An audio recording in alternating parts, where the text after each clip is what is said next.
Hey, if you like my content, please consider subscribing, drop a like on my video, and share it on social media. Thanks. Please forgive my hushed tone in this recording. I recorded this video at 3:30 in the morning while I was doing research for my last video series. And even though this is an old article, I felt that it was pertinent to what is happening today with the riots and everything. So let's take a look at it and see what we got. The Atlantic. The incoherent backlashes to black actors playing white superheroes. Comics have a history of altering characters, races, and ethnicities, but outcry over Michael B. Jordan's next role illustrates that. In American racism, only certain differences matter. That's that's not true. And don't worry, I'll explain why. Michael B. Jordan has been cast as Johnny Storm in the new Fantastic Four movie. For many prospective viewers, that announcement will raise the question that any announcement of Michael B. Jordan movie raises. Will he be shirtless? And for how much screen time? Other superhero fans, though, are distracted by less wholesome concerns. Oh no, they're very wholesome. Johnny Storm, they have noticed, is white. Michael B. Jordan is black. However, they wonder, can this be? Yes, Johnny Storm is white, and Michael B. Jordan is black. The outcry over interracial casting here appears to be much more muted than the stir over Idris Elba's role as Heimdall in the Thor franchise, which provoked boycott threats. Still, I've seen people on Twitter talking about how the casting will ruin the franchise. I'm not going to link because I'm leery of shaming people that way on a mainstream site? Or is it because they have valid arguments against your position? But if you look around, you can find them without too much trouble. Nikki Cruz has rounded up some of the response with names redacted here. This echoes earlier controversies in which a campaign to get Donald Glover cast as Spider-Man met with racially fraught backlash, while the casting of Amandla whatever as Rue in the Hunger Games provoked angry social media whining. People say they object to black casting because it's untrue to the original source material and a portrayal of the characters. It is. That's why we reject it. That's why we don't like it. A claim that seems particularly dicey in the case of the Hunger Games, where Rue is black in the original novel, but even in the case of the Fantastic Four, where Jack Kirby and Stan Lee did in fact make the team white, the plea to be faithful to the founding seems to raise a lot of questions. Nope, that doesn't raise any questions. I think the problem with Rue being black in that case, it probably was racist, because most people, I don't think, read the novels. I've read the novels, but I don't remember if Rue was black in the novels. I don't remember that. So maybe she was, maybe she wasn't. After all, it's not like there's been one true unwavering Fantastic Four over the decades. The Thing was originally drawn by Jack Kirby as a lumpy mess. It took a while for him to settle down into the more streamlined orange form fans know and love. Sue Storm at first could only turn invisible. It was some time before she developed the invisible force fields that made her useful in a fight. For that matter, She-Hulk replaced the Thing on the team for a while. Yes, having another character take the place of one character is totally the same as just changing the race of a character because you want woke points in your movie. And then there was a popular series where the Fantastic Four turned into zombies. Comics are serial soap opera fantasies. People change costumes, grow blue fur, die, grow a third eye, come back to life, are replaced by a clone, and turn to the dark side. Nothing stays the same. Why then is this particular relatively minor alteration in canon seen as betrayal. It's not a relatively minor alteration. You're completely changing the character. You're completely changing the base of the character. I mean, you're just saying like, okay, look, Wolverine can't, he's Asian. Can't really do that. He, he has a history and a backstory, how he came to be who he is. He's from North America. Okay, you could argue that racial difference is more noticeable or different in kind. It is than plot-driven death or blue fur or zombification. But then, how account for the fact that in the comics, characters like Iron Man, Spider-Man, and Green Lantern have at various times been black? They should not have been. If it is the same person, they should not have been changed racially. If it's a different person, it's fine. Nobody cares if you have a different person. If you're like, it's not Peter Parker, it's John Jackson, and John Jackson is black. Nobody cares about that. More certain changes in racial background or casting seem to provoke a little comment. No one, as far as I am aware, has complained about Scarlett Johansson's casting in The Black Widow on ethnic grounds. Yes, I know, that's right. You know why? Because Scarlett Johansson is still playing a white character. Yet, Johansson's background is Jewish. The original Black Widow, Natalia Romanoff, has what appears to be an ethnic Russian name. There was no indication that she was originally supposed to be Jewish. Given the anti-Semitism in the Cold War Russia, a Jewish ethnic identity would, in context, be a significant alteration to the character. Why then do people not care? Why then do people care about Storm, but nobody cares about Romanoff? This is where you're really not going to like me, author of this article. So like I said, Scarlett Johansson, even though she's Jewish, she can pass as white. So therefore she can play white characters. She can play half Asian characters too, apparently. Didn't really bother me because I thought she pulled off the role. Here's one that's even better for you. Jessica Alba. Jessica Alba in the recent Fantastic Four movies before this latest one was released played Sue Storm, Johnny Storm's sister. Jessica Alba is Hispanic, at least half Hispanic. Her father is a Mexican man. Alba is a Spanish last name. Nobody complained about that. Now you might be saying, oh, it's gender based.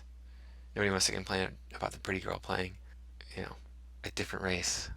But people complained a lot about Johansson playing the Major in Ghost in the Shell. So it's not gender based. It's because he dyed Jessica Alba's hair blonde, you give her some blue contact lenses, and she can pass as Sue Storm. Michael B. Jordan is never going to pass as Johnny Storm. Never. He's black, Johnny Storm is white. That's the difference. That's the problem. Sure, nobody cared. Nobody complained about it. Well, I complained about it. I didn't like it at all. I don't know why there had to be black people in Asgard. Why there had to be people of any race other than white. When Asgard was developed 2,000 years ago by Norse people, they did not know that there were other types of human beings living in the world. So everybody inhabiting Asgard was white, and that's the way it should be in the movies. But here he says the answer is obvious enough, right? The answer is obvious enough. It's American racism. It's not racism. I just explained why. American racism holds that only certain racial differences matter. Jews, Italians, Eastern Europeans, Irish, all those people are white and can play one another with nary an eyebrow raise, except in the case of Jessica Alba, who's Hispanic. Nobody's worried about whether Sue Storm was exactly the mix of Irish, German, and French-Canadian ancestry as Kate Mara, who has been cast to play her. I don't know who Kate Mara is and what she looks like. Can she pass as Sue Storm? That's what matters. So for that matter, no one would say a thing if the actress cast to play Sue and Johnny's sister and brother came from different ethnic backgrounds and didn't look much alike. It's only when that's not true. That is not true. If Sue was played by an Asian woman, black hair and slanted eyes and light brown skin, I would have a problem with that, and everybody else would too. Sue Storm's not Asian. If Johnny Storm was played by a Hispanic man, People would have a problem with that. It's only when one is black and one is white that you need to start worrying about family logistics. And yes, you can find folks doing that on Twitter as well. Because getting turned into living fire by cosmic rays is an everyday thing, but adoption is weird. Now, if you rewrote the character to say that he was an adopted brother, people wouldn't complain about that. They say this is Johnny Storm. In this iteration of the story, he's an adopted black man. Okay? If you want to make him a completely different character, say this is Johnny Storm's replacement. He has very similar powers to Johnny Storm, but his name is Michael Jordan. People wouldn't complain about that either. Fans often seem to believe that if a character is changed from white to black, they will no longer be able to identify with that superhero. Aaron Cashton, a postdoctoral fellow in Georgia Tech who teaches a course on transmedia storytelling, wrote in an email to me. Cashton adds that this is an example of unconscious or overt racism. A point underlined by the fact that the barriers to identification are so clearly arbitrary. Certain different people, Jews or Irish, or folks with a hide made of orange rock, can be points of identification. Others, especially African Americans or anyone with dark skin, can't. The issue here isn't staying true to the original. The issue is racism. Not true. Again, not true. You know what? I'm white, man. You should cast me to play Black Panther in the next Black Panther movie. How would that go over? How would that go over? Cashin points out as well that staying true to the original is in itself not easily separable from racism. Superhero comics were developed in a cultural context of 60s America, he says, where it was just normal for all characters to be white. Yeah, it was normal for all characters to be white. What about Shaft? Was he a white character back then? My memory is a little bit fuzzy from the 1960s. Pretty sure he was black. When Stan Lee included a black character, Gabe Jones, as Sergeant Fury, and the Howling Commandos, he actually had to tell the color separators that this character was supposed to be black. Oh, you're talking about comic books. Yeah, okay.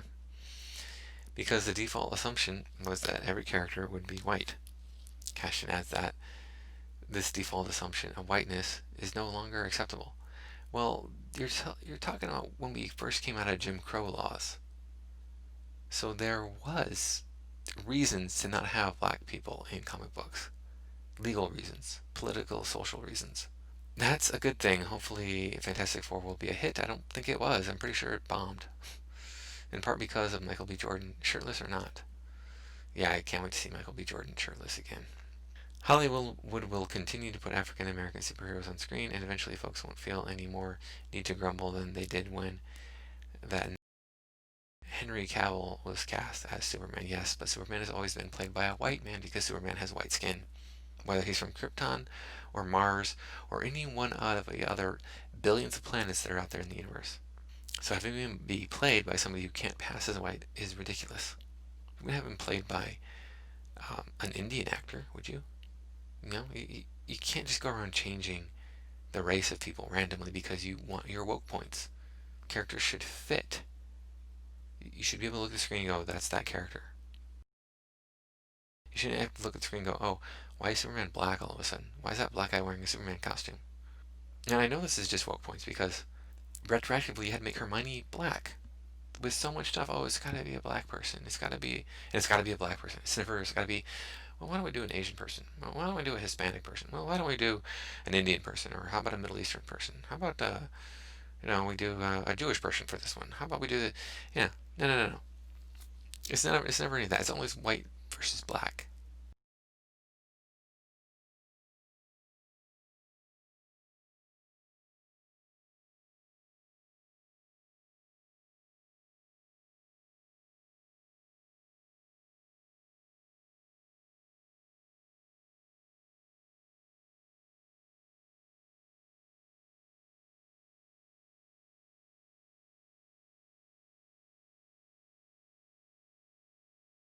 And it's disturbing for me to say this, but this cultural unrest we're seeing now, I've heard it referred to as cultural unrest, riots, I've heard it referred to as the Civil War, the Revolutionary War, a couple other things too. But one thing I have not heard it referred to as, and I think this is what it is now, looking at what's happening, I think this is what it is.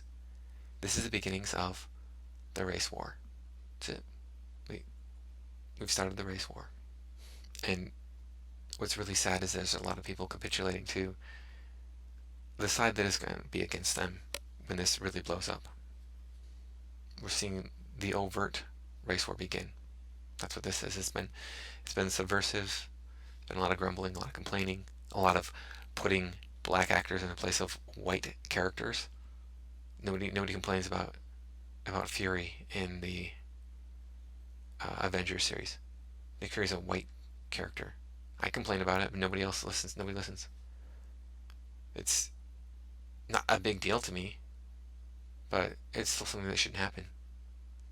But the thing is there's a lot of people who are going to suffer when this violence escalates, and the problem is nobody's going to win in the end, and certainly not the black people.